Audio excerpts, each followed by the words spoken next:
This is a story of who we were,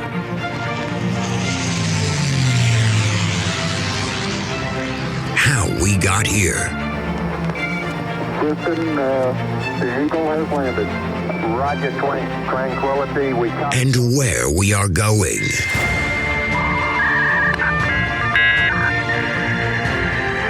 You've got mail. So join us as we take history off the page.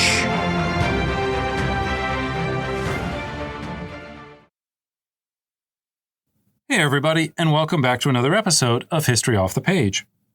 I'm your host, Dr. Jason Hansen, and in today's episode, we're going to continue talking about the 1956 Suez War. If this is your first time listening to the podcast, I'd highly recommend going back and listening to the previous episode, which basically covered the history of the region from 1948 to 1956, talked about the context, talked about why we were heading towards war and why it was such a fundamentally important event for both Egyptian and European history. If you want to find an overview of the entire series, you can see that on our website, www.historyoffthepage.com. You can also find some reading recommendations there about Israeli, Palestinian, and European history, as well as an overview of all of our episodes where we talk about European history, we talk about things like the history of Christmas, Queen Elizabeth, the causes of the war in Ukraine. So we have a lot of stuff on there, and you can find out more about it, again, at our website, www.historyoffthepage.com. Finally, just a brief programming note.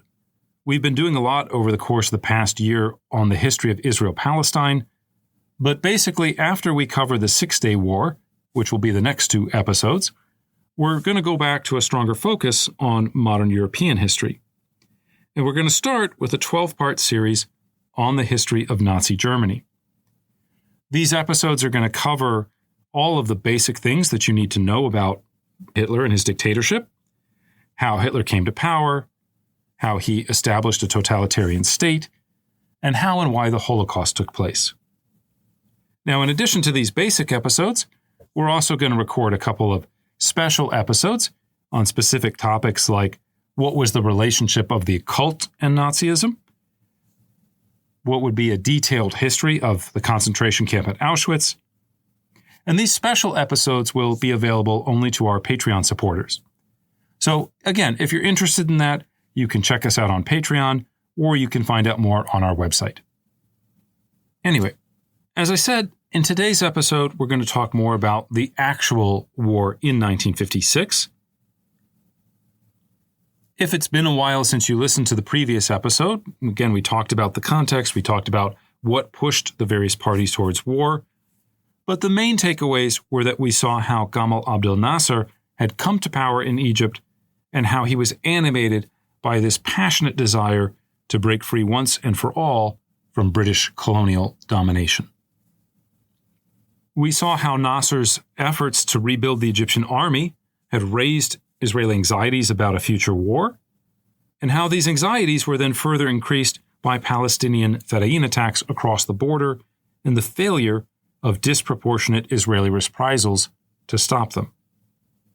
Finally, we considered the French and British perspectives, and we examined the ways in which Nasser and his Arab nationalism were perceived as an existential threat to the British and French colonial interests in North America. To move the story on further a little bit, we need to unpack the exact and immediate events that precipitated war, and this takes us to the summer of 1955. Basically, things start with two major events going on, one of which is Nasser's seeking military hardware. Egyptians had previously gotten most of their weaponry from the British government, but now as Nasser began to move away from them a little bit, he needed sort of a new arms supplier, and the Soviet Union seemed like a really good place, especially in the context of the Cold War. That's a great place to go to get weapons for anti-imperial activities. The second thing is that Nasser was trying to modernize Egypt, trying to implement some of that program that the free officers had developed in the early 1950s, And the central point of this was going to be the construction of the Aswan High Dam. Basically, the Aswan High Dam is a major dam on the Nile River. It was going to supply power. It was going to help store water for times of drought. It was going to prevent flooding. And so basically building this billion-dollar dam was seen as unlocking the key to the Egyptian economy, or at least an independent future Egyptian economy. So the question was, who was going to give the Egyptians the money to build this? Who was going to loan it to them? And so Nasser was kind of looking for a source, and eventually kind of the Western powers said, we're not going to give you this money because we're worried about how reliable you are.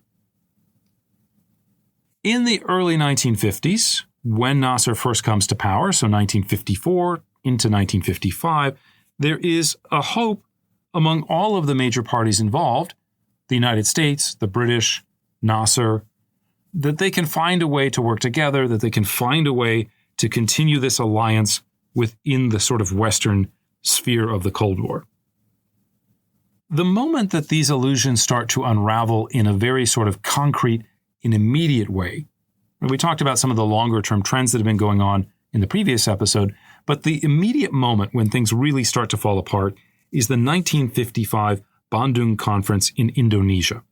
This happens in April, and the conference is basically the brainchild of the Indian Prime Minister Nehru and the Indonesian President Sukarno. And basically what they were trying to do is, emerging from this kind of post-colonial context, emerging from this moment of having been former colonies, the question was, how can we support similar movements in Africa and Asia? Because those countries are probably going to be allied with us. They have similar interests as us. They have similar experiences. And so in many ways, the Bandung Conference kind of leads us to the non-aligned movement. The non-aligned movement was led by, again, Nehru, again, Sukarno. Josip Broz Tito of Yugoslavia is a big kind of player in it. But it's this idea of, what if we don't want to be involved in the Cold War directly? What if we don't want to take a side? What if we want good relations with both groups? How can we pull this off? Can we make our own kind of neutral bloc? Being someone that had embraced the idea of anti-colonialism, that was pushing back against the British, Nasser is widely welcomed at the conference by the various delegates. Now, what's happening on the surface was important, but behind the scenes was even more important. Behind the scenes, Nasser gets introduced to many of the kind of key leaders and key kind of political figures in what we would call the Third World, right? In kind of outside of the European context and the Soviet context. And one of the most important people he meets is the Chinese premier, Zhou Enlai. And Zhou Enlai, of course, is here just 6 years after the communists had won the civil war in China. The Chinese Communist Party at this point is trying to sort of assert itself globally, trying to kind of put out maybe not the idea of dominance, but the idea of influence in the Third World. The Chinese had basically won, or at least fought back to a standstill, the Korean War. And so Nasser approaches them and says, hey, you guys have a lot of weapons. You guys have supported other countries in the Third World. Would it be possible to do an arms deal with you? Could we get some modern weapons to be able to fight against Israel or against the British if they tried to attack us? Now, at this point, the Chinese have just come out of a very exhausting, very depleting Korean War, so they're a bit short on weapons. However, Enlai basically says, hey, I know a few people around the world that have weapons. I'm going to pass your request on to Moscow. And basically on September 27th, 1955, acting through their Czech agents, just as they had in 1948 with Israel, the Soviets agree to a $320 million package of arms to Egypt. And it's not just the idea of guns and artillery and things like that, but it is modern weaponry, or at the time, for the Middle Eastern context, it's the equivalent of very modern weaponry. We're talking here about MiG fighter jets, which are, in this context, state-of-the-art.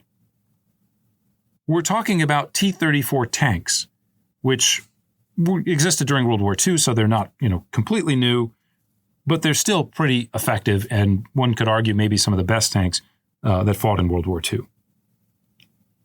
We're talking about things like self-propelled artillery. Later on, they'll sign a deal with Poland to buy naval weapons, including ships. And what's really great about this deal for Nasser is it's not like, you're just going to your neighborhood arms dealer and, this is going to be expensive and how are we going to pay for this? The Soviets are doing this for ideological purposes. And so the Soviets actually agree to do this deal without hard cash.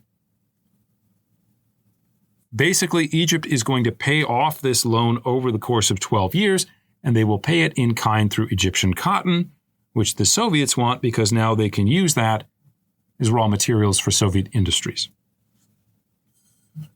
I mentioned a moment ago the centrality of the Aswan High Dam story. This is also kind of, again, sort of 1B in terms of the causes of the immediate outbreak of war in 1956. Basically, the United States, the United Kingdom are negotiating with Egypt. They kind of have a lot of influence in the World Bank. They set up this kind of financing structure where both countries will give Egypt a loan and the World Bank will give the kind of rest of the money. But as Nasser became more and more sort of infatuated or developed closer connections to the communist world, once he signed a deal to get weapons from the Soviet Union, or Czechoslovakia if you prefer, the United Kingdom and then later on the United States will start to get cold feet about the idea of financing the Aswan High Dam. Why are we going to give you a bunch of money if you're just going to go and get into the Soviet camp and potentially create issues with the Suez Canal? And we don't want to go there. The United Kingdom withdrew its financing offer in April of 1956. The United States would withdraw on July 19th of the same year. Now, technically, they say this is because Egypt has recognized the new communist government in China. But again, it's part of a broader process of Egypt kind of moving out of the American, Western European sort of sphere of influence as the Cold War is coming about. Now, for the Egyptians, the decision to move closer to the Soviet Union was one that was not without peril. The Soviets in 1956 are not able to provide $1 billion of financing to build the Aswan Dam. And so this led Nasser, in the immediate aftermath of hearing, okay, the United States isn't involved, the World Bank is pulling out, how am I going to get this money to finance my dam? This led Nasser immediately to the idea of nationalizing the Suez Canal. Basically, to his mind, most of the profits, of course, are going to the owners of the canal company. Those are primarily British and French individuals. And so the question becomes, what if we took that money and instead of letting it go abroad, what if we kept it here, we used it for Egyptian purposes, and that way we can build our dam? Now, the mathematics of it actually didn't work out, right? If you look at the expenses, which Nasser doesn't really think about, that kind of waters down considerably what was possible in terms of using the canal to finance the dam, but the idea was powerful nevertheless. And so on July 26th, 1 week after the United States officially pulled out of the dam financing agreement, and not incoincidentally also on the 4th anniversary of the coup that overthrew the old king, King Farouk, Nasser publicly announced his intentions to take over the canal. And Nasser does this not just with a press release, not just with a news conference, but he is a master of showmanship, and he really will pour a lot of thought into the message behind the idea of nationalizing the canal. In front of a crowd of 100,000 spectators in Liberation Square in Alexandria, Nasser gives this defiant speech that frames the seizure of the canal as the ultimate act of emancipation from European colonialism. Imperialism, he thundered, had, quote, attempted to shaken our nationalism, weaken our Arabism, and separate us by every means. Thus, it created Israel, the stooge of imperialism. The battle in which we are now involved is a battle against imperialism, and a battle against Israel, the vanguard of imperialism. Now Arab nationalism marches forward." End quote. Nasser went on to argue that the entire geopolitical situation of the Middle East was basically a unified collision between Arabs and imperialists. One could no longer say, he argued again in this speech, that, quote, "the war in Algeria was not our battle. Our fates are linked," he continued. Quote, "My fate in Egypt is linked with that of my brother in Jordan, in Lebanon, Syria, and in the Sudan." End quote. After 2 hours, Nasser finally mentioned the name of the canal's architect, Lesseps. Now, this was pretty clever, right? You're denouncing imperialism, you're kind of laying out the story, the justification for taking over the canal.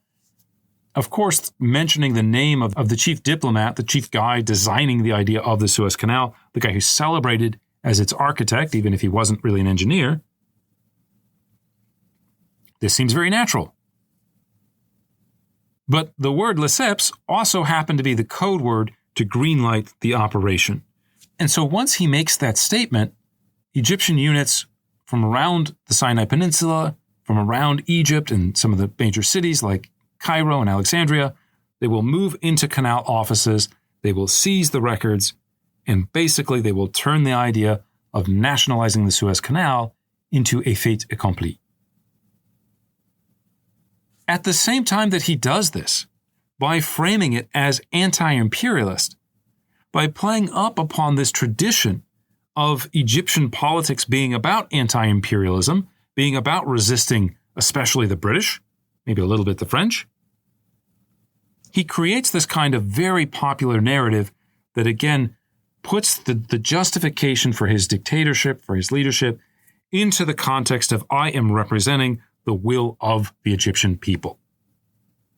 Massive crowds will spill out onto the streets of Egyptian cities, and there will be huge celebrations around the region celebrating this incredible accomplishment. Now, reactions in Western capitals were, as you might expect, a little bit more subdued.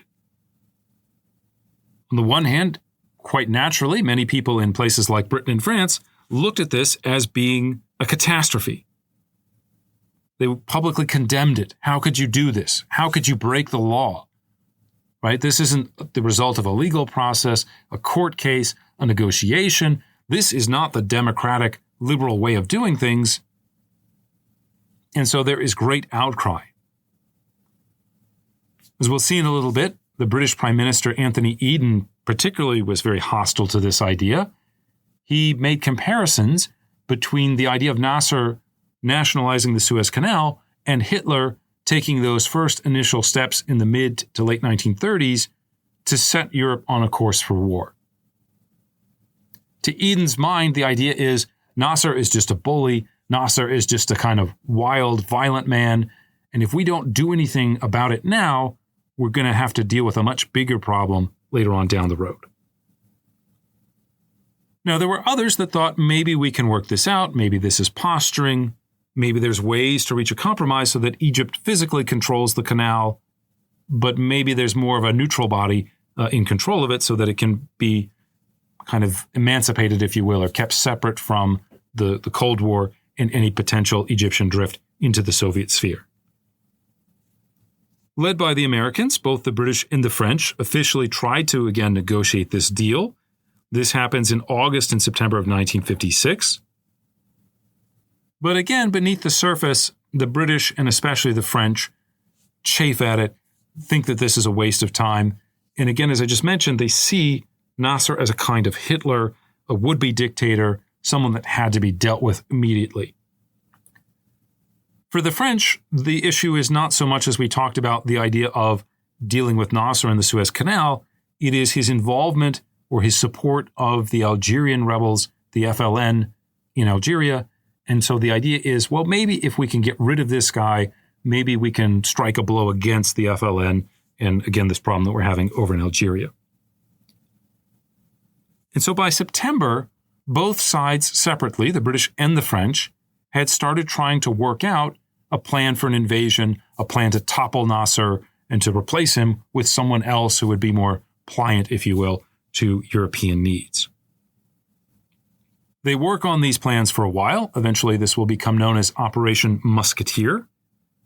But the basic idea was to have a sort of massive amphibious landing around Alexandria, near the canal zone maybe as well, to try to sort of seize it physically, to use paratroopers to get into the interior area of the canal zone, and to basically seize it by force and cause Nasser's downfall because of basically embarrassment. Over the course of the next couple of weeks, the British and French kicked back and forth a variety of plans, ideas, concepts, but they always seemed to run into one basic problem. And that was that the British bases in Cyprus and Malta are really too far away to conduct some kind of lightning raid.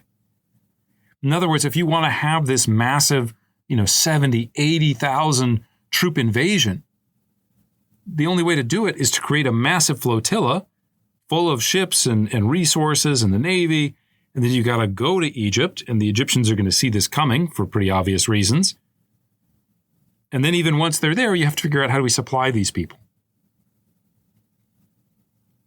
So the biggest problem here is the difficulty of the European powers in terms of their ability to project power and to project force into Egypt. And so this is what led them, primarily via the French, to bring the Israelis into the conspiracy.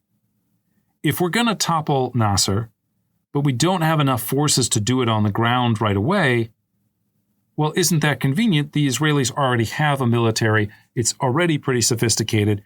Maybe we can bring them into the planning. And so basically, the Israelis are brought into the conspiracy on October 21st, just about a week before the war actually begins. They will come to this French town called Sèvres, and the three sides will hash out a formal plan. Basically, the idea here is that Israel will attack Egypt first. They will seize key positions, and they will threaten the Suez Canal. And when that happens, the British and the French can sort of issue an ultimatum. Everyone needs to evacuate the canal area. The canal matters much more than your own local concerns. Everybody retreat about 10 miles from either side of the canal, and then we'll send in troops and we'll, quote-unquote, protect the canal from everybody else. Now, of course, from an Egyptian perspective, this is pretty ridiculous. The canal was part of Egyptian sovereign territory. You're the country being attacked. Why do you have to evacuate your own territory? Right? If Israel has started this, why shouldn't Israel just retreat? So the understanding here is that, wink, wink, the Egyptians are not going to comply with this. The British and the French will be able to destroy the Egyptian Air Force, destroy the Egyptian Navy. The Israelis will seize the rest of the Sinai peninsula. The British and French paratroops will occupy the Suez Canal. And at this point, Nasser really can't do much about it. Now, before we get into the actual details of the invasion itself, it's worth noting how and why Israel would want to jump at the chance to attack its Arab neighbor. Now, we talked about this a little bit in our previous episode, but basically, while Israel had won the first war of Israeli independence, Nasser had been seeking Soviet military hardware. A lot of it was more modern stuff, was much more sophisticated than what they had had before. And there was a recognition that when you get modern military hardware, it's not like you just sit down in a MiG and start flying it if all you've ever trained on is a Piper Cup, right? These airplanes are complicated. The various weapon systems are complicated. Tanks are complicated. You need time to train in order to use it effectively. And so part of the rationale for the Israeli attack is Nasser is getting ready to attack us. Why don't we hit him before he's totally ready to use all of the military hardware at his disposal?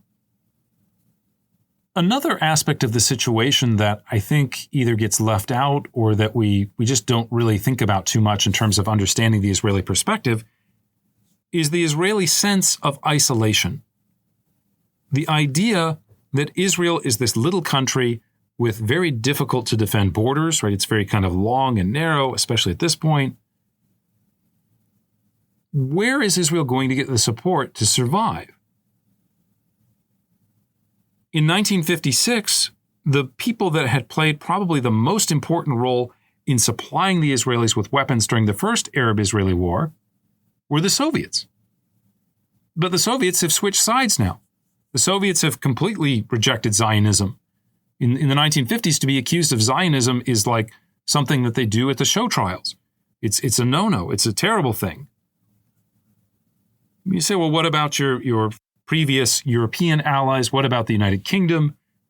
The United Kingdom still does not get along very well with Israel in 1956, right? They're just 8 years removed from this Jewish insurgency, Jewish rebellion, if you want to call it that, cost the lives of hundreds of British soldiers. Just been, again, and it's not even a war where, okay, you fight an open war in an open battlefield and then, okay, the war's over, bygones are bygones. We're talking about booby traps. We're talking about terrorism. We're talking about explosive bombs that are, IEDs and things like that, or their equivalents. The British don't want anything to do with the Israelis. A lot of you would probably say, well, okay, what about the United States, right? Don't Israel and the United States have this close, unbreakable relationship? By the time you get to 1956, the friendly American government of Truman was gone, and it was replaced by Dwight Eisenhower, who was not anti-Israeli or anti-Zionist. Basically, Eisenhower just wanted the Arab-Israeli conflict to go away. And so he actually pushed for repatriation of refugees or compensation for some of those Palestinian refugees. He pushed for the idea of peace between the various parties. One of the more global kind of developments that falls out or results from the first Arab-Israeli war is that Britain, the United States, and France also agree we don't want to have a massive arms race in the Middle East because that's where we're getting a lot of our oil. And especially in the 1950s for Britain and France, that oil is absolutely critical to survival. So you don't want lots of destructive weapons. You don't want lots of war. They had basically agreed among themselves not to sell weapons to any of the countries in the Middle East, including, of course, Israel. The point I'm making here is that by the mid-1950s, the Israelis felt increasingly isolated, and when you feel isolated, you often feel desperate. There isn't this sense that, well, if the Egyptians attack us, the rest of the world is going to step up and is going to protect Jews and is going to protect Israel in a way that they did not in 1948, in a way that they did not during World War II, in a way that they did not during the Nazi period in the 1930s. Without justifying Israeli actions here, I think it's understandable why they did what they would do. This feeling of isolation, this feeling of being desperate, the rhetoric of violence, right? The rhetoric of not recognizing Israel's right to exist. The Israelis are primed to try to attack Egypt. And so when the French show up and say, hey, would you be interested in joining this kind of conspiracy? The Israeli answer is yes. Now, I will put one asterisk on this discussion of weaponry because the French-Israeli relationship becomes very important right after 1954, so a little bit before all this happens. The big change starts with the uprising in Algeria, the FLN, and it leads the French to start thinking about, well, okay, if Arab nationalism is causing us to destabilize, who is the enemy of my enemy? And that leads them back to Israel. They had some things that they had done after World War II that were sort of friendly towards Jews, organizing sort of clandestine refugee ships, illegal migration to Israel, things like that.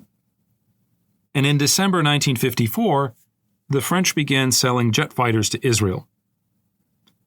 By the summer of 1956, so as we're in this kind of run-up to war, relations between the two countries are so good that in June, the French agree to sell the Israelis another arms package. This is about $80 million worth of modern tanks, fighters, artillery, you name it. So the Egyptians are not the only ones getting this kind of modern hardware. The Israelis figure out how to get it from the French, even though the French weren't supposed to be doing this. Eventually, the Israelis will develop very strong connections to France, so much so that Israeli nuclear scientists will go to France and help them enrich uranium more efficiently. And in return, the French will send their nuclear scientists to Israel and help build a nuclear reactor.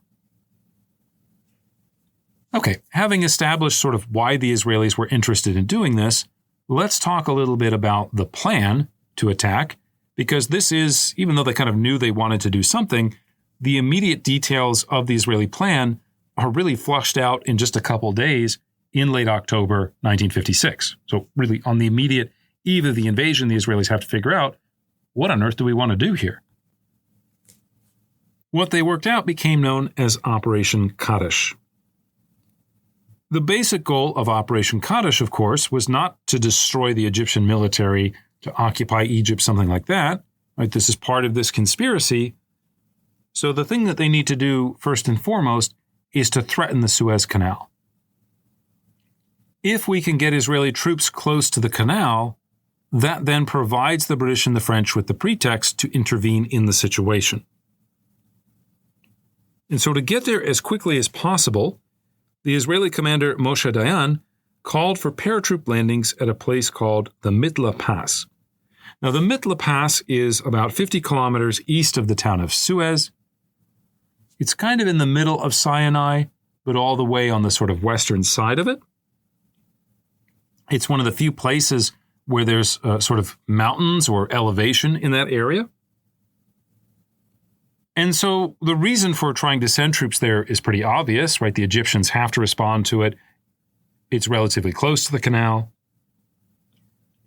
But it's also a pretty risky scenario, right? You're going to be taking some of your best troops, some of your elite paratroop units, and you're going to be putting them far away from Israeli supply lines, pretty close to Egyptian armor. And you're going to ask them to hold out now for a couple days, until which point either they can be relieved by the IDF or that the British and French intervention will force the Egyptians to pull back. Dayan reasons basically that the surprise nature of the attack and its sort of limited initial scope are going to catch the Egyptians off guard, and this is going to enable the Israelis to kind of occupy Sinai relatively quickly. Now, in order to set all this up, of course, the element of surprise, it sounds great on paper, but to actually gain the element of surprise is very difficult. The Egyptians are well aware that the Israelis are there, that they have a very powerful military. The Egyptians are monitoring everything going around in Israel, right? Are remobilizing, things like that. And so one of the clever strategic things that the IDF does is they try to play up the idea of border tensions with Jordan in the immediate week before the kind of major action is going to take place.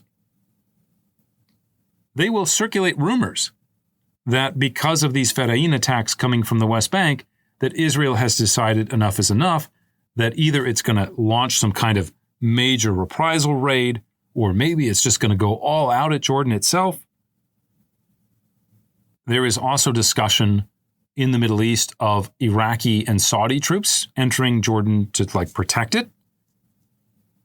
But Saudi Arabia and Iraq were technically still at war with Israel, right? There was never even a ceasefire agreement, right? So the idea of these other Arab nations sending troops into Jordan, the Israelis play that up as, well, look, they're about to attack us, so obviously we're going to attack them, but in Jordan. That's where our eyes are. That's where all of our focus is. On October 27th, 1956, Israel began a general mobilization. But many of the people watching, many of the military experts, even in the United States, even in places around the world, Soviet Union, etc., their expectation is that this is to strike a blow against Jordan. And again, the Israelis contribute to this, not just through propaganda, but through the movements of their soldiers. They know the Egyptians are watching them. They know the Jordanians are watching them. We talked in a previous episode about a controversial Israeli officer named Ariel Sharon and his actions in what became known as Unit 101, the way that they operated kind of extra legally. Ariel Sharon, of course, would later on become the prime minister of Israel in the early 2000s. At this point, he was a member of the 202nd Paratroop Brigade. It's about 10,000 men, and they're stationed relatively close to the Egyptian border.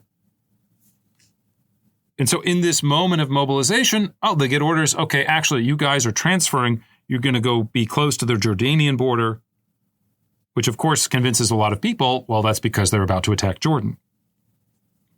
When this unit begins to move, the Israelis critically leave behind 1 battalion, about 400 soldiers, and these are the paratroops that are initially going to drop at the Mitla Pass.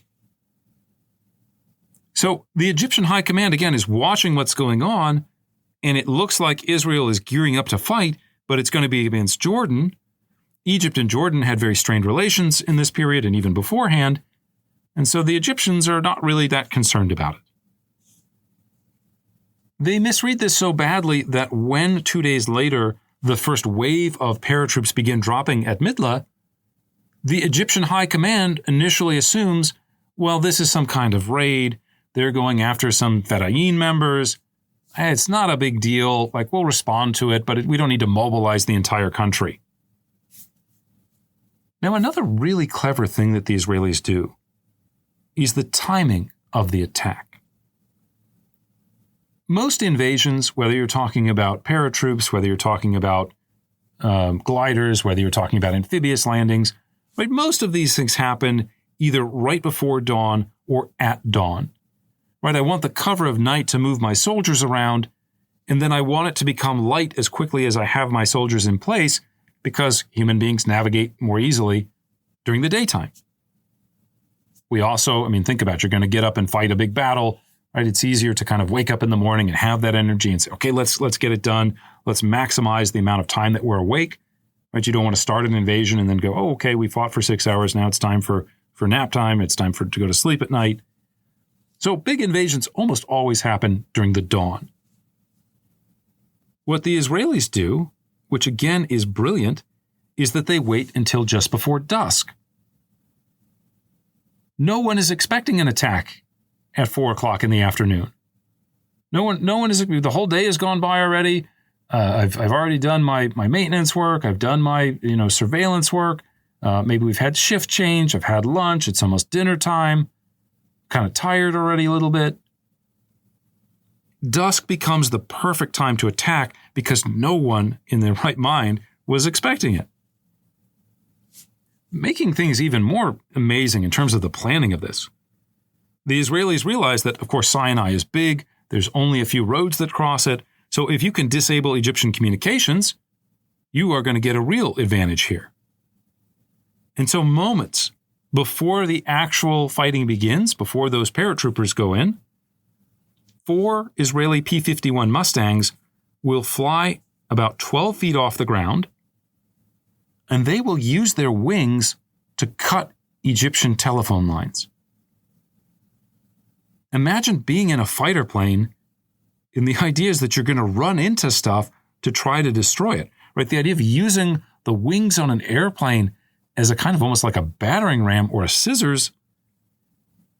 I don't know about you, but until that actually was proven successful, I would have been pretty nervous about it, right? If it doesn't immediately just get snapped, your wings could snap, the plane could get to it. You're only 12 feet off the ground, so you could crash pretty easily. And so the ruse turns out to be perfect. The ruse completely fools the Egyptian High Command. It takes them a while to respond, to understand the gravity of the situation that they're in. We talked a little bit before about Sharon and the paratroopers. Basically, when the war starts, they immediately kind of switch gears. They immediately head west. They will race across the Negev desert. They will race into Sinai, and they will try as quickly as possible to link up with their comrades at the Mitla Pass. Now, having caught the Egyptians very much by surprise, on the second day of fighting, the Israeli army would attack Rafah at the southern end of Gaza. And of course, this is to cut off the Egyptian forces there and to prevent the ability of them to attack Israel proper. A second column would race southwards towards the southern city of Sharm el-Sheikh. Sharm el-Sheikh is located on the Red Sea. It's a big resort town today, of course. But at that point, it was located on the Straits of Tiran, and it could be used to kind of close that off to shell Israeli ships. Now, as well designed as the initial Israeli attack was, the Egyptian understanding or the Egyptian setup in the advance of the war was poorly thought out. Nasser was obviously well trained in military tactics. He had combat experience against Israel. He had obviously done a lot of military training during World War II as the person doing the training. But it had not occurred to him that the Israelis might be the ones to strike first. At this point, Nasser has about 30,000 troops in the Sinai, but the vast majority of them are positioned close to the Israeli border with Rafah. If you are attacking Israel, this makes a lot of sense. I'm very close. I can just go up the coastline. I can hit Tel Aviv very quickly. I can kind of come between Tel Aviv and Jerusalem and cut that off. I can move south and link up with the Jordanians. But it's a really easy place to get cut off if you're on the defensive. Another problem for Nasser is that after he nationalizes the Suez Canal in the summer of 1956, he is well aware that the British and French are not happy about it and that they might turn to military actions to try to retake the canal. And so if you're thinking about who am I most worried about fighting at this moment, it's clearly Great Britain and France. And so Nasser's best units had been pulled out of the Sinai Peninsula. And even when the invasion starts from Israel, he can't just send them into Sinai because you have to protect Alexandria, you have to protect Cairo. At any rate, the attack on Mitla goes off really without much of a hitch. On the night of October 30th, Sharon's exhausted troops will arrive. They will give them some comfort, bolster their numbers a little bit. If you really want to get into the nitty-gritty of it, Sharon basically, he's not someone that follows orders well. And so he actually wants to attack the pass and take control of it. And so Diane is like, no, don't do that. Just stay there at the canal. Just stay there at the pass. We have a plan here. And Sharon kind of talks him into, well, what if I just sent like a little light reconnaissance force in? And Diane says, well, okay, I guess that's enough. And then, of course, Sharon just sends large numbers of troops and they get mowed down. They get kind of into heavy fighting, and the Israelis will suffer significant losses at the Mitla Pass without kind of losing it. Another issue for the Egyptians is they have an air force. It's probably the largest, most modern air force in the Arab world at this point. But they can't, again, just commit all their fighter planes and all their bombers to the Sinai theater because they are aware that, of course, this blow could be coming from the British and the French. And so the Israeli military, the Israeli Air Force, operates in many ways with impunity at the very beginning of the war.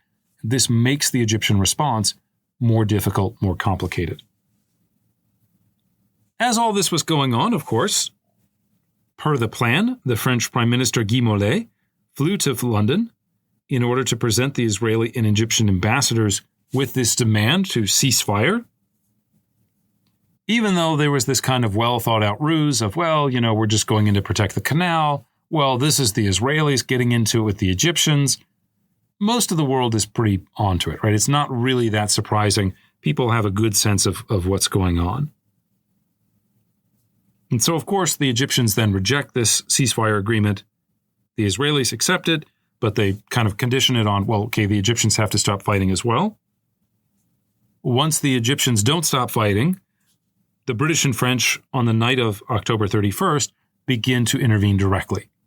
Now, their flotilla is still out at sea. It's not actually going to arrive for almost another week, but the British and French air forces begin to be operational. About 200 British and French bombers begin pounding Egyptian airfields in the Sinai and in the Canal Zone. And stunned by the speed of all this taking place, the other Arab countries, as well as the Soviet Union, basically decide not to get involved. Right, the Jordanians already, as I mentioned, they have this kind of strained relationship. If Egypt and Israel are going to fight, Jordan is only going to get involved if it feels like the Egyptians are going to win. Because otherwise, conflict with Israel means risking losing the West Bank. And not to give away too much of our episode on the 1967 Six-Day War, but essentially this is what happens. The Jordanians think that the Egyptians are going to win. They get some faulty reports early on. They start shelling Israeli positions. They start trying to take this enclave called Mount Scopus. And then, of course, that turns out not to be the case, and the Israelis rapidly take back the West Bank. Without international support, without regional support, Nasser realizes that he's in a lot of trouble, and they order a general retreat of Egyptian forces from the Sinai. Now, the rest of the war is pretty short. Right? This immediate moment of fighting, the conquest of a couple of Egyptian fortresses, the penetration of the border, the destruction of a lot of the air force and the airfields, that's enough to basically make Nasser and the Egyptians lose their nerve. Israeli forces near the border, for example, will fight at places like Abu Awigila. This is where there's a border fort. And once the Israelis kind of initially find some strong resistance, they basically bypass them and they go around. And so by the time you get to nightfall on November 2nd, Israel essentially controlled the bulk of the peninsula. There is story after story of Egyptian soldiers abandoning their equipment, being captured, surrendering. It almost evokes kind of images of Napoleon's retreat from Russia, except instead of the bitter cold of the winter of Russia, now you're getting the hot desert environment of the fall in 1956. On the night of November 4th, again, less than a week after the start of the fighting, the Egyptian commander of Sharm el-Sheikh surrenders, and this will formally end the period of active resistance by Egypt to Israel on the peninsula. In just over 100 hours, the Israeli military had destroyed 3 Egyptian divisions, killed some 2,000 soldiers, taken over 6,000 prisoners, and been the beneficiaries of the destruction of Nasser's modern air force. All this had cost Israel only about 180 dead of their own. In fact, the scale of the Israeli victory is so great that they actually get more in terms of hardware that they capture and that they take and that they bring back to Israel than that they lost and that was destroyed in the fighting. Think about that for a second. It's not even that they destroyed more than they lost. They captured more in terms of value than they lost during the fighting. In many ways, then, this was a great military victory for Israel. In fact, the Israeli victory was so swift that it kind of screwed the British and the French over. The British and the French were, we got to go protect the canal. We got to send in our troops. If the Israelis have already taken everything, if there's no more fighting, then why do we need your troops here? I'll get into that more in just a second. What's important to note here, though, is that not all victories are won on the battlefield. As we'll see, despite bungling the war from a military perspective, Nasser maintained 2 major advantages. One, as I said, the Israelis kind of blew the plan by being over-successful, and so that by the time that the Israelis are basically ready to stop fighting, the Armada is still 500 miles from the Egyptian coast. The Israelis were not trying to take the Suez Canal, and so the Egyptian forces, after they retreat, after they say, okay, we're going to stop fighting, we want a ceasefire, they're basically back at the canal. They have to be displaced still. They're not sucked up into Sinai fighting against Israel. So even though militarily Israel has won by a wide margin, as I said, they kind of screw over the French and the British military operations. The second big issue that worked in Nasser's favor, of course, was the power of global outrage. And we'll discuss this in just a second. But the point is that even though he seems to have suffered, the ability of Nasser to survive, the ability of him to wait it out until such time as global forces are there to push the Israelis out and to push the British and the French out, this is where Nasser really wins the war in 1956. Now, as I mentioned just a moment ago, the world reacts to this with global outrage.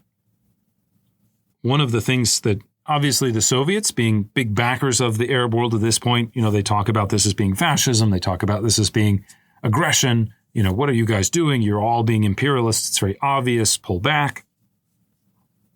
But the United States is also pretty pissed off about it too. 1956 is, of course, an election year. And the idea of a major war starting in the Middle East a week before Election Day, that's not something most presidents would want. Eisenhower, in fact, had specifically told everybody, do not invade, do not start a war. He didn't know about the specific plans, but he has an idea and general sense of what's going on. He says, just don't leave them alone.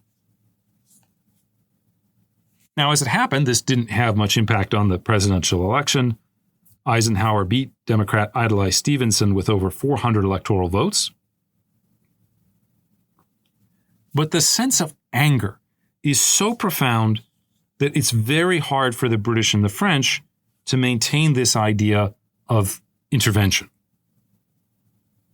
Britain and France, of course, both have vetoes on the UN Security Council. And so they decide, okay, we're going to have this debate. We're going to pass these resolutions in the General Assembly. And on November 4th, by a vote of 64-5, the UN called for a ceasefire and the evacuation of all non-Egyptian troops from Egyptian territory.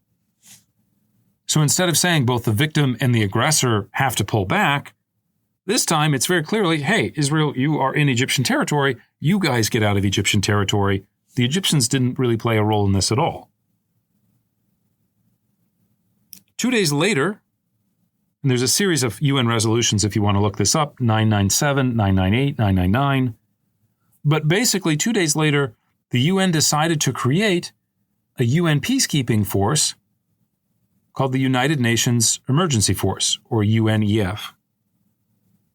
These peacekeepers would go into the Canal Zone, would go into Sinai, would separate the two sides, but because they're not British and French, they're going to go home when everything is technically over. We don't need the British and French to come in with 80,000 troops and occupy the canal and try to protect it. So basically what happens, again, to try to make a longer story short, on November 5th, the British and the French paratroopers finally arrive. The amphibious landings start happening. There is some fighting at Port Said on the northern end of the canal. The Allies will shell Egyptian cities. But at this point, it's kind of like, what's the purpose? Why are we even doing this? The United Nations is getting these forces together. Why go through the motions of fighting a war that you're automatically already lost? And so basically the British lose their nerve. They cancel some of the subsequent actions that were supposed to occur because of Operation Musketeer. Now, they not only lose their nerve just from a sense of getting cold feet, but the United States, as I said, was very upset about this, was very outraged, and they made clear that they were going to put a $1 billion loan on hold as long as the British were involved in this operation. And at the time, Britain is still emerging economically from World War II. They don't have the luxury of saying, oh, we're just going to keep fighting it anyways. We don't care about you, United States. Keep your loan, keep your money. The United States, as a superpower, is able to lean on Britain and to force them to back down. And of course, once the British are out of it, the French don't have the ability to fight in Algeria and Egypt at the same time. And so the French will also then agree to withdraw. By late November 1956, UN peacekeepers began to arrive. By December 22nd, the last British soldier had left Egypt for the final time.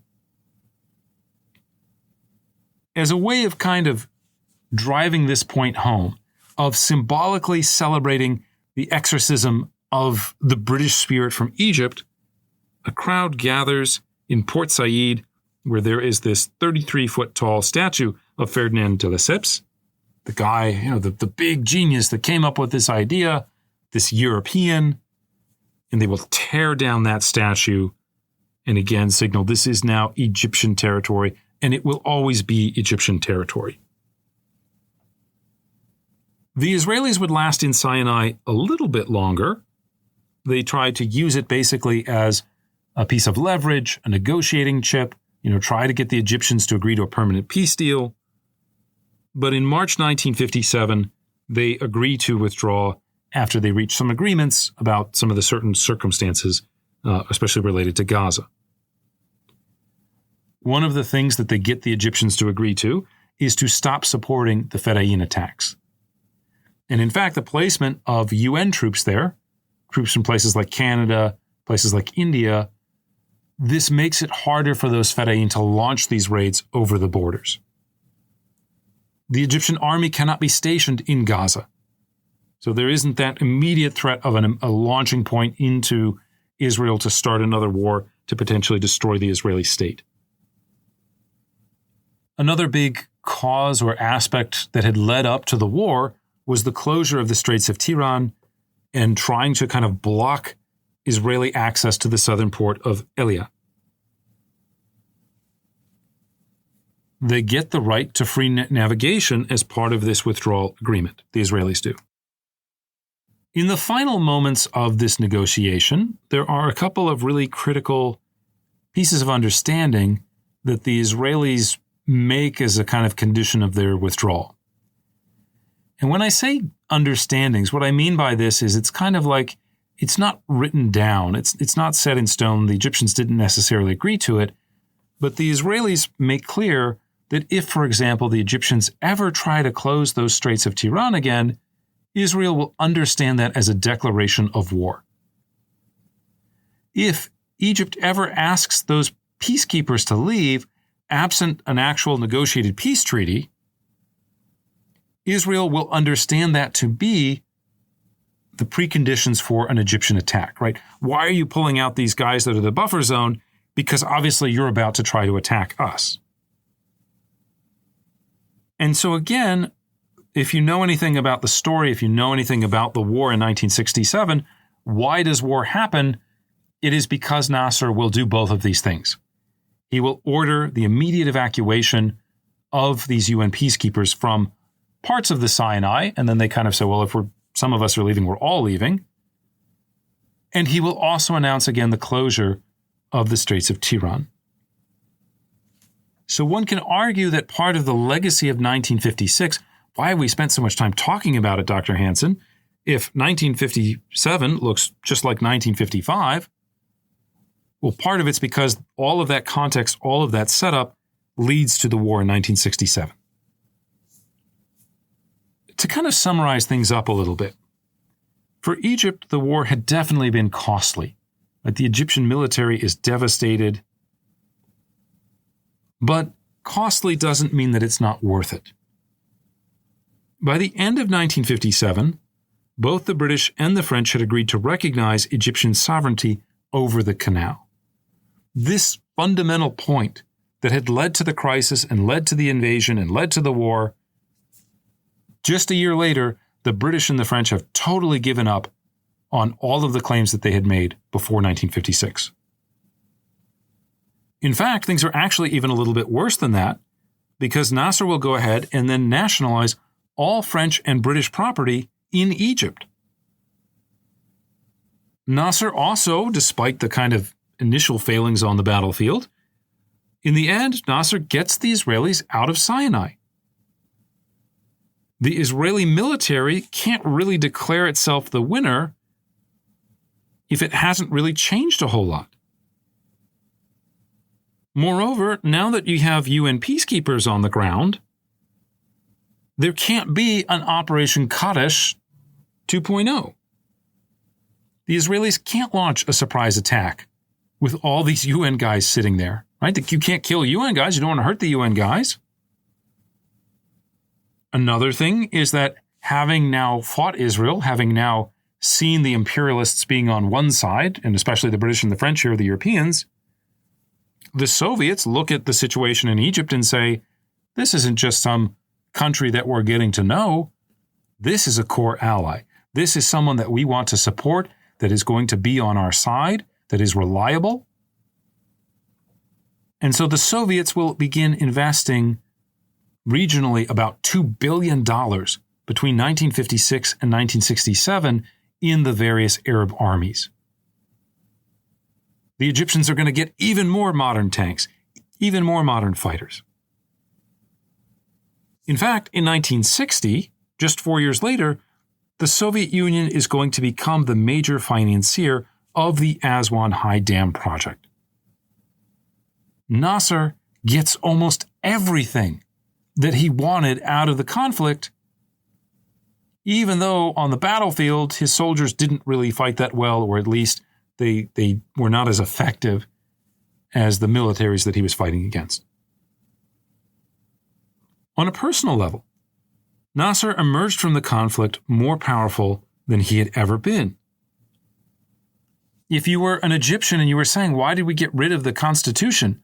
Why did we get rid of civic rights? Why did we move towards kind of dictatorship and we're banning other political parties? Well, Nasser has given you an answer to that.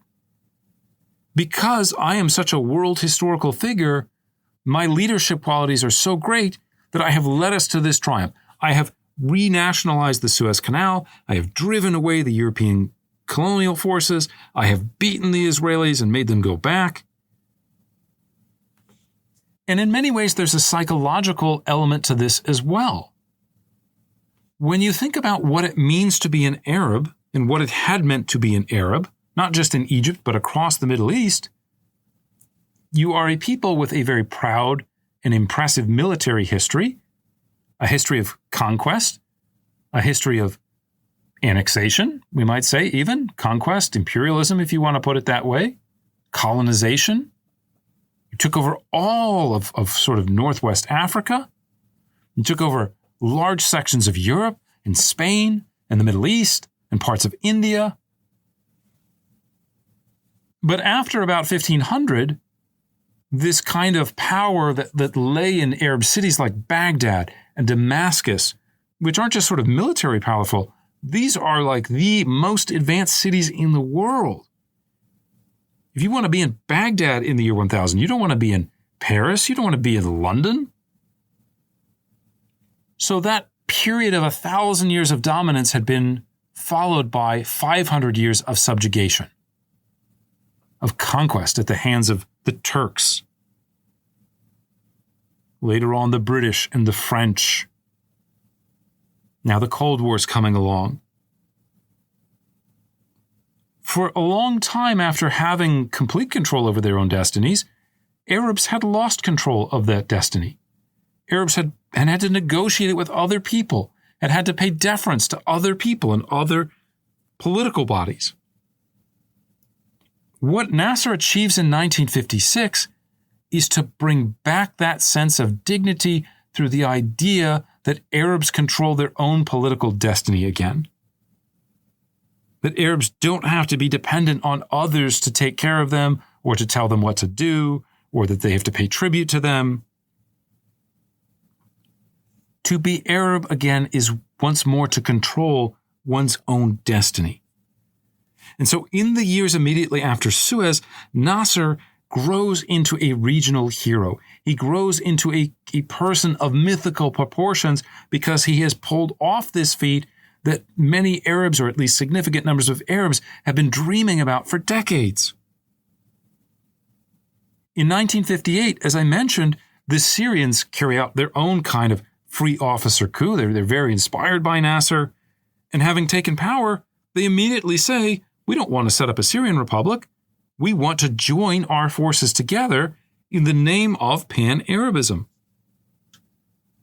They will create a state called the United Arab Republic. In Iraq, where the monarchy had been very kind of pro-British, had been very sympathetic, the Prime Minister, Nouri al-Said, very, very popular, very, very pro-British. In Iraq, there will also be a coup, where again, you will have these kind of Arab nationalist forces that will come to power. Iraq kind of becomes a mess. There's like coup after coup after coup. I'll talk about that more in our next session on the background to the 67 Six-Day War. But Nasser gets involved all over the Middle East. Nasser's political influence, whether you're talking about words or deeds, Egypt becomes the center of, maybe not gravity, but the center of inertia in Middle Eastern politics, and that also applies to Israel as well. Now, inside of Egypt, this growing Arab nationalism does come at something of a cost. In particular, as is often the case once we really get wrapped up in nationalism, especially if it's not an assimilationist nationalism. So, here in the United States, people debate about American nationalism, but you can become an American. In the Middle East, you could not become Arab if you're not already Arab. Right? You can become Muslim, but Arab nationalism is not the same as Islamic, and in some ways it's kind of opposed to the idea that being Islamic is the most important identity. So what ended up happening after 1956 in Egypt is this rising hostility to minority communities and the collapse of some of them and the disappearance of some of them. As we talked about, there were already a large number of Jews that had left Egypt in 1948. But after the 1956 Suez crisis, over 1,000 Jews were arrested and over 500 Jewish families were deported from Egypt. Understandably, the same also happened for British and French citizens. But one of the consequences, unintended, of 1956 is that it led to the destruction of a very vibrant Greek community in Egypt as well. It basically fell from about 140,000 people to just 30,000 in just a short couple years.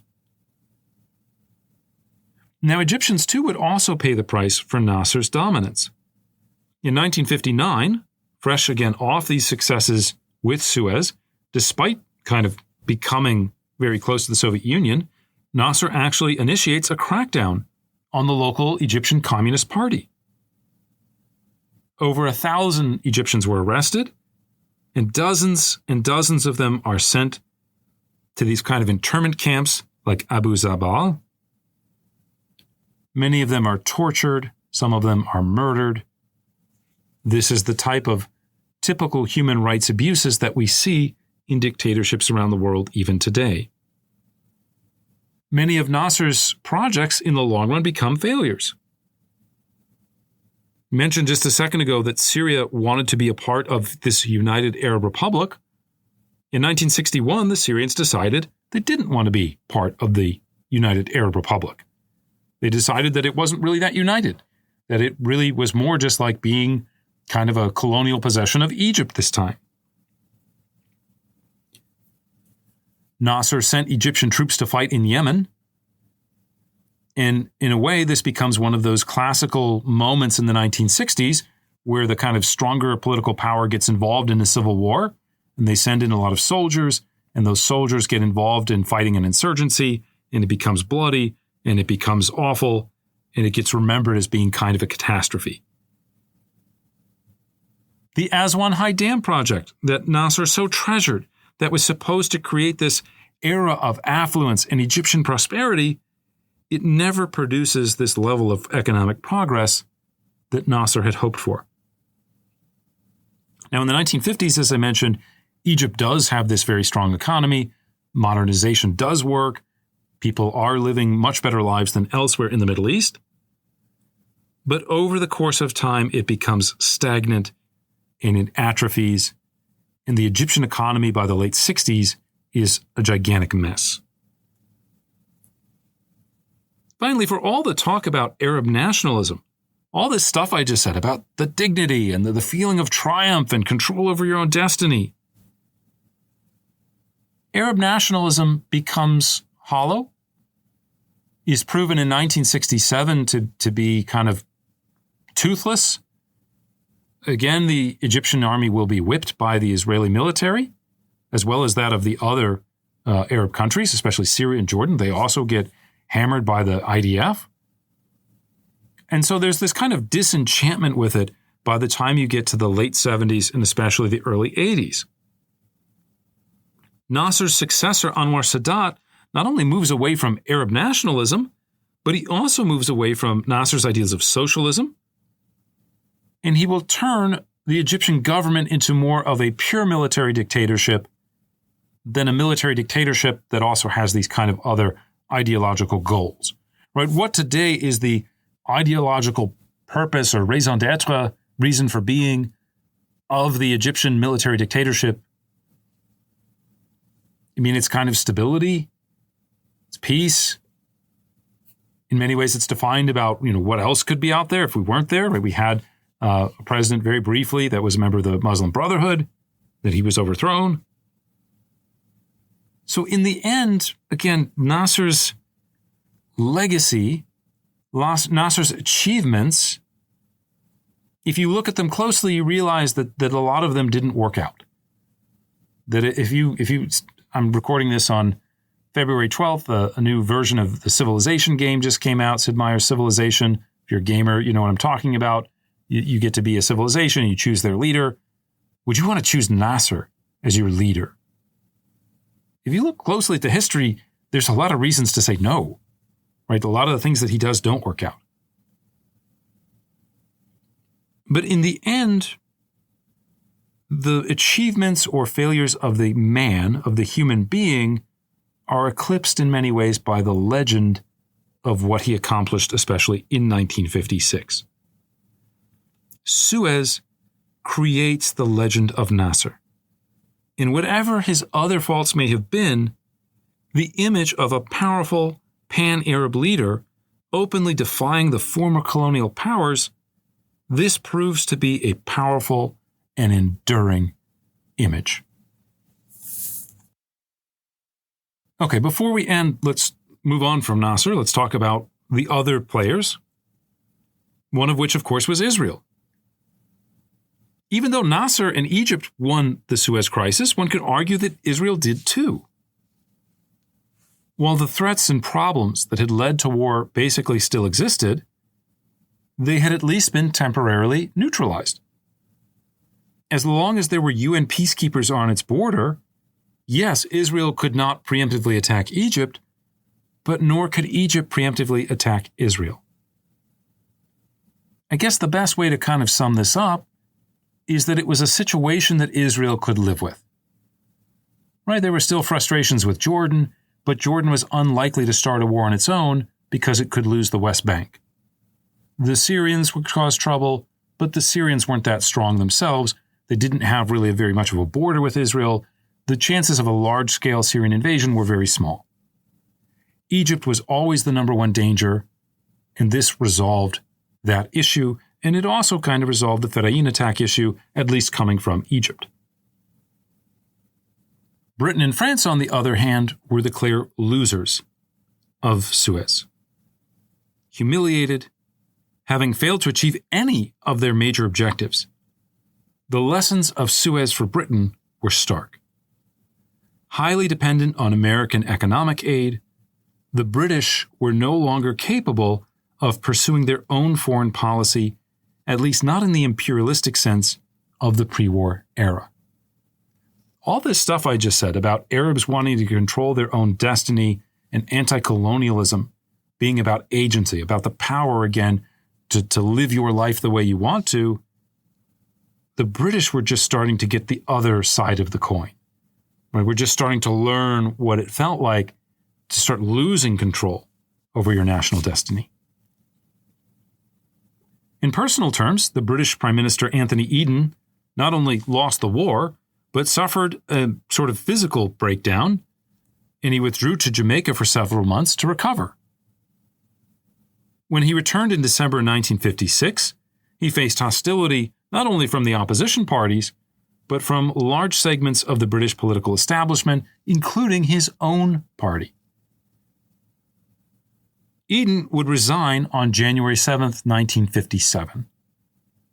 When you talk today about Anthony Eden in sort of British politics, when you go and watch The Crown on Netflix, Anthony Eden is not a heroic figure.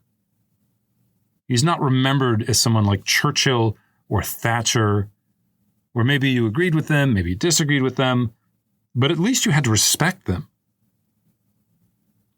Anthony Eden, in some ways, is seen as someone who is weak and just not someone on this sort of world historical level.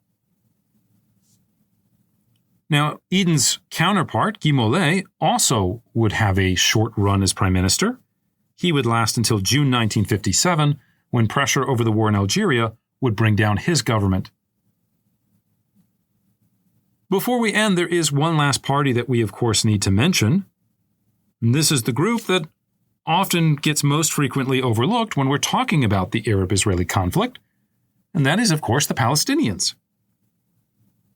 Without a state or a government of their own, without really territory or an army or institutions, they had managed to play some role in the origins of the conflict.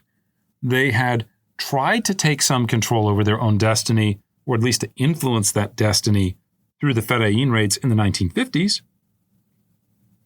But what happened to them? As has often been the case, Palestinians would bear the physical brunt of the suffering without having much agency in the process. On the morning of the invasion, for example, a group of 49 Palestinian civilians, including 6 women and 23 children, were killed in the village of Kafir Qasim near the Jordanian border while returning home. Now, the background to this is that Israeli authorities had imposed a curfew on the Palestinian village and many Palestinian villages that were close to the border. Now, the war is about to start. There's going to be these offensive operations. Of course, you want to tie down areas where you feel like there could be potential hostility. The problem, however, is that the Israeli authorities didn't tell the villagers about the existence of the curfew before they left for work. Remember, the 1956 war, it starts in the afternoon. So people have already gone to work. People are out. They don't have cell phones. They don't necessarily have radios. There's not television everywhere. So this group of civilians is returning to their homes after work, and the police unit patrolling the village decides, we're just going to shoot these Arabs on sight. We're going to send a message. We're not going to tolerate any kind of disturbances in this very critical moment when the war is beginning. Now, later on that year, Israeli officials would condemn the actions of the policemen. Several of them are actually put on trial and found guilty. But by the end of 1959, every single one of them had been released, and most of them were pardoned. Some were even promoted. There are other elements, other examples of the story like this one. As the war proceeds, the IDF occupies Gaza. The IDF was worried about Fedayeen attacks, thought, okay, here we actually have a chance to go through the refugee camps, to go through and eliminate, as they would say, terrorists in our midst. Why not do that?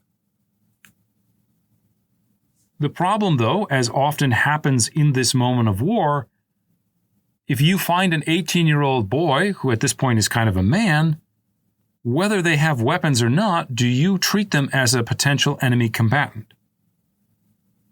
And all too often, militaries in the thick of fighting will say, yes, this person is either a combatant, or they could be a combatant, or we thought they were a combatant. On November 3rd, Israeli troops operating in Khan Yunis, which is, of course, in Gaza, shot at least 275 suspected Fedayeen, and this included shooting men that were bound in the back of the head and who were later discovered in mass graves. If you're familiar at all with the history of Yugoslavia, the wars that took place, especially in Bosnia, but also in Croatia to some extent, it is very similar. There are these units that are acting outside of the regular force of order, that are militias, that are Fedayeen, that are fighting a guerrilla conflict. Viet Cong, if you want that example. How do I know who is who? And so again, all too often, armies will err on the side of overusing violence. There's another massacre just about a week and a half later on November 12th. More than 100 Palestinians will be killed in Rafah during detention operations carried out by Israeli soldiers. In the end, the Israelis would evacuate the Strip in March of 1957. They are replaced by those UN peacekeeping troops, and the Fedayeen attacks largely stop. For a brief period of time, there is relative peace along the frontier. Palestinians even had, in a long story of a lack of agency, one moment of actually getting something to go their way. The Egyptians want to go back into Gaza. The Israelis don't want them into Gaza. And so basically, They are able to negotiate the return of Egyptian kind of bureaucrats and Egyptian oversight, just not Egyptian military units. And this was something that they had wanted, the Palestinians did. When it is all said and done, what is the legacy of the Suez War? In some ways that we have seen, it was deeply consequential. It meant the end of overt European colonialism in the region, or perhaps better put, this 19th century gunboat diplomacy was replaced by the political intrigues of the Cold War, an era in which the United States and the Soviet Union continued to exert foreign influence on the region, but where they did so through local alliances rather than simply taking over countries. For the peoples living in the region, however, the meaning of Suez is less clear. For Israelis, the war brought a period of relative calm, but did not change any of the fundamental dynamics that drove either the Arab-Israeli or Israeli-Palestinian conflicts. Palestinians still had nowhere to go.